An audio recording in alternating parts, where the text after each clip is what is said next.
বছর হয়ে গেছে, সালমান হত্যার বিচার চাই। সামিরা এত ক্ষমতাবান সামিরা সরকারের চাই। গত 30 বছরে যে কয়টা সরকার গেছে এদের চেয়ে সামিরা ক্ষমতাবান, সে তার রূপ দেখায় রাখছে। সালমানকে যে হত্যা করা হয়েছে এটার প্রতিটা প্রমাণ আছে। আর ডলি জোহর যে বলছে যে শাবনূরের মা চলে গেছে, শাবনূর যেন কি বলছে রাগ হয়ে 54-এ সন্দেহভাজন হিসেবে কি শাবনূরকে ডাকতে পারে না, ডলি জোহরকে ডাকতে পারে না? আইন দেখে না, চোখে দেখে না? কাঠের চশমা পরে থাকলে আরো 30 বছর পরে থাকা যাবে, কিন্তু এখন এইটা প্রমাণিত যে সালমান শাহকে হত্যা করা হয়েছে। আমরা যদি সবাই পরিকল্পনা করে 12 লক্ষ টাকা নিয়ে ডনকে ধরেন, সামিরা কেন আগাম জামিন নিতে চাচ্ছে? যদি এত বছর বলছে আমি তো দেশে আছি, আমি তো কোথাও যাইনি, আমি তো পালাইনি, এখন পালানো কেন? এখন কেন আদালতে থেকে নেওয়া হচ্ছে বলেন? এখন কি জন্য জামিন নিতে চাচ্ছে? আমি চুরি করি নাই, আমি সামনে আসছি, আমি চুরি করি নাই, আমি প্রমাণ করে দিব আমি চুরি করি নাই। একটা স্বামী মারা গেলে, আমার স্বামী মারা গেলে আমি কবর দিতে না যাওয়া পারবো? আর কি প্রমাণ চান? আপনাদের মা বোন ঘরে নাই? আমরা কি বুঝি না পৃথিবীতে সবচেয়ে ভারী হচ্ছে বাবা মার কাছে সন্তানের লাশ? আজকে 30 বছর একটা মা তার বাচ্চার লাশ সে কবর দিচ্ছে নিজে হাতে। আপনাদের যদি এটা হয়তো কি করতে? সামিরার নিজের সন্তান নাই? যেইভাবে সালমান শাহ মরছে এইভাবে যদি সামিরার সন্তান সামিরার সামনে মরে, সামিরা কি করবে? আল্লাহ কিন্তু আছে, এটার কিন্তু বিচার হবে। ডলি জোহরকে ডাকেন, শাবনূরকে ডাকেন, আমাদের কারোর সাথে সম্পর্ক নেই। মিসেস নীলা চৌধুরী বলেছেন না, আমাদের মা বলেছেন না যে আমরা মাফ করে দিব, মাফ করে দিব।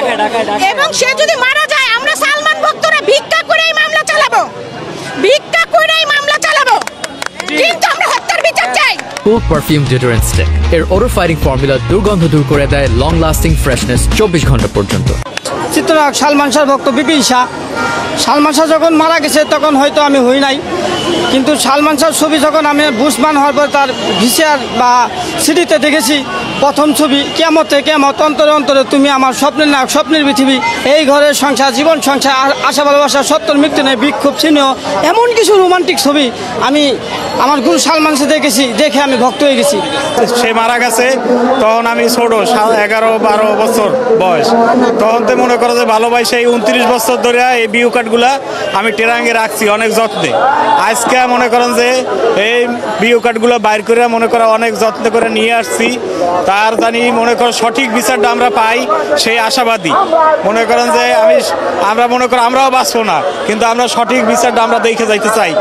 আসামি তারা এখনো আমরা দেখতে পাচ্ছি আদালতের নির্দেশনা থাকা সত্ত্বেও তারা বাইরে দিব্যি ঘুরে বেড়াচ্ছে এবং আইন শৃঙ্খলা বাহিনী তাদেরকে ধরছে না।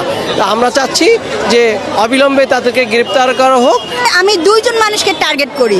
একজন হয়েছে ডক্টর যিনি পোস্টমর্টম করেছে, উনি কিন্তু মানে আমি এতটুকু শুনেছি উনি এইটার ভয়তে এই যে অপকর্মটা যে করেছে, এই অপকর্মের কারণে উনি টিকতে পারে না টিকার কারণে কিন্তু উনি হিন্দু থেকে মুসলমান হয়েছে, এটা আমি শুনছি। আর আমি দেখেছিও যে উনি মুসলমান হয়েছে, এই কারণে কিন্তু আমারও একটা সন্দেহ যে উনি কেন হবে। হ্যাঁ, তো আমি এই 2 জন মানুষকে চাই যে এই 2 জন মানুষকে আগে ধরা হোক। আইনকে শ্রদ্ধা করেই বলছি এবং প্রশাসনকে বলছি আপনারা অনতিবিলম্বে আসামিদের গ্রেফতার করুন, কারণ এখন আমরা শুনছি 1 নম্বর আসামি যে সামিরা, উনি আগাম জামিন নেওয়ার চেষ্টা করছেন।